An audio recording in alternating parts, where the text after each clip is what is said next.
Hello everyone, welcome to computer blogs. आज मैं आपके लिए एक न्यू सीरीज स्टार्ट कर रहा हूं जिसका नाम है पाइथन ट्यूटोरियल्स। इस ट्यूटोरियल से हम लोग Python programming basic to advance full सीखेंगे और जो भी इस वीडियो के दौरान कोड जनरेट होगा वो सब कुछ आपको मेरे व्हाट्सएप और टेलीग्राम चैनल पे मिल जाएगा। प्रैक्टिस शीट्स भी मिलेंगे, वो भी बिल्कुल फ्री। तो बिना टाइम वेस्ट करते हुए इस वीडियो को शुरू करते हैं।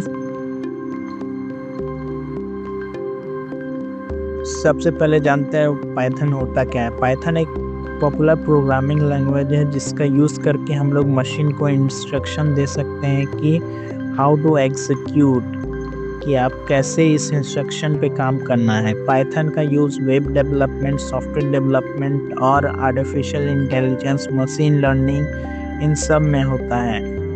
और भी बहुत सारे यूजर्स है पाइथन के। तो और पाइथन आप किस तरह से इंस्टॉल कर सकते हैं, आपको सिंपली यूट्यूब पे जाके पाइथन इंस्टॉलेशन सर्च कर लेना है और पाइथन को इंस्टॉल कर लेना है।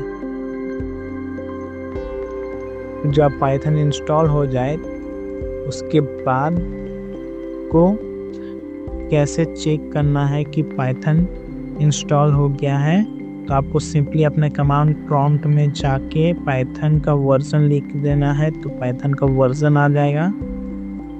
तो समझ जाना है कि पाइथन इंस्टॉल हो गया है। पाइथन इंस्टॉल हो जाने के बाद मैं आपको नेक्स्ट वीडियो में बताऊंगा पाइथन का सिंटैक्स क्या है और पाइथन को किस तरह से यूज़ करना है। Thank you for watching.